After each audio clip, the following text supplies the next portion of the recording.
E aí, pessoal, bem-vindos a esta análise, onde a gente vai destrinchar uma das doutrinas mais debatidas e, sinceramente, mais fascinantes do direito penal brasileiro, o princípio da insignificância, que muita gente conhece simplesmente como o princípio da bagatela. Essa é daquelas ferramentas jurídicas que testa de verdade os limites entre o rigor cego da lei e o puro e simples bom senso. Então vamos começar essa jornada agora mesmo. Para a gente começar a entender como essa engrenagem funciona, imaginem só a seguinte situação. Alguém entra no mercado e furta um item que custa míseros 10 centavos. A pergunta que fica é: isso é um crime? E mais importante ainda, será que faz algum sentido a máquina gigantesca e super cara do Estado ser movimentada para investigar, processar e punir um ato desse tamanho? É exatamente esse tipo de reflexão que dá um nó na nossa visão tradicional sobre o que é crime e castigo. Bom, para deixar tudo bem organizado, o nosso roteiro de hoje está dividido em 5 partes bem diretas. 1. O que é a bagatela? 2. Requisitos objetivos MARI. 3. A condição da vítima. 4. Aplicação em crimes específicos. E, por fim, 5. Bagatela própria versus imprópria. Vamos direto ao ponto. Parte 1. O que é a bagatela? Um detalhe super curioso para começar é que a bagatela não tem um artigo de lei certinho no Código Penal que dê para simplesmente copiar e colar numa petição. Não. Toda a fundação dela vem construída pela jurisprudência e pela doutrina. E por que ela é uma ferramenta tão poderosa? Porque ela exclui o crime por completo, apagando o que a gente chama no direito de tipicidade material.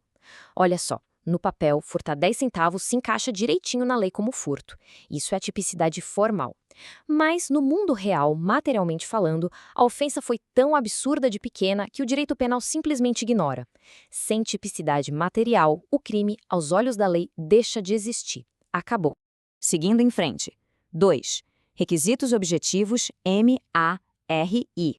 Só que, claro, um judiciário não distribui perdão como se fosse bagunça, né? Para evitar uma impunidade generalizada, o Supremo Tribunal Federal montou uma espécie de checklist, um conjunto bem rigoroso de requisitos para definir o que é mesmo insignificante. É só lembrar do mnemônico MARI. M, de mínima ofensividade da conduta. A, de ausência de periculosidade social da ação. R, de reduzido grau de reprovabilidade do comportamento, e I, de inexpressividade da lesão jurídica. E a regra de ouro aqui é: esses 4 pontos são absolutamente cumulativos. Faltou um, já era, o princípio não se aplica. E isso leva a gente a uma estratégia de defesa que é simplesmente genial, uma verdadeira carta na manga no mundo jurídico. Tem muita gente que confunde furto privilegiado com bagatela, mas são coisas muito diferentes. O furto privilegiado acontece quando o valor é pequeno e o réu é primário, e aí o resultado é só uma redução de pena.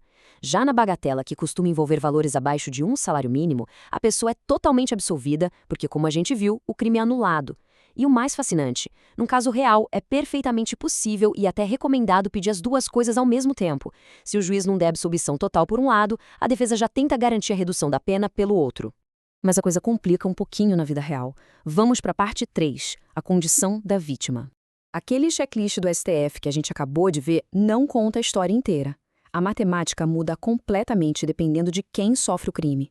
Pensa comigo. Furtar R$10 é um valor objetivamente baixo, certo? Mas tirar R$10 da carteira de um milionário é uma coisa, agora tirar os mesmíssimos R$10 de uma pessoa em situação de rua que ia usar exatamente esse dinheiro para sobreviver naquele dia, bom, o impacto real da ofensa dita as regras. É por isso que os juízes precisam analisar de forma estritamente casuística, olhando caso a caso. O valor sentimental do bem para aquela vítima específica importa e muito. E, além de olhar para a vítima, tem que olhar para quem cometeu o ato. E aqui o bicho pega. Para os réus reincidentes, os tribunais são super divididos. Alguns dizem que a reincidência só deveria aumentar a pena e não impedir a bagatela, já que o crime em si desapareceria. Outros barram o benefício na hora. Agora, se o indivíduo é um criminoso habitual, aí a regra geral é que não tem conversa, inaplicável. Sem falar em crimes militares ou então crimes hediondos e roubos, que envolvem violência ou grave ameaça. Nesses casos de violência, a porta está totalmente trancada. A reprovabilidade da conduta é sempre altíssima. Só que, no direito, quase nada é absoluto, né? Tem um precedente muito específico do Supremo de 2018 que mostra bem isso. Eles aplicaram a bagatela até mesmo por um criminoso habitual, mas uma situação muito extrema de furto famélico, ou seja, furtar comida puramente pelo desespero da fome imediata. Isso serve para mostrar que, dependendo do contexto de sobrevivência humana ali na hora, até as regras mais engessadas acabam sendo flexionadas. 4. Aplicação em crimes específicos. Vamos dar uma acelerada agora e ver a regra contra a exceção na prática. Para crimes ambientais, porte ilegal de munição e tráfico de drogas, a regra de ouro é um sonoro não se aplica. Mas olha as loucuras que a jurisprudência coleciona. O STF já liberou a bagatela para uma pesca super rústica num barquinho pequeno, para um único projétil de arma que alguém achou esquecido num armário. E, pasmem, tem até um precedente bem isolado de 2019, onde perdoaram o tráfico de uma única grama de maconha, alegando que punir isso seria totalmente desproporcional.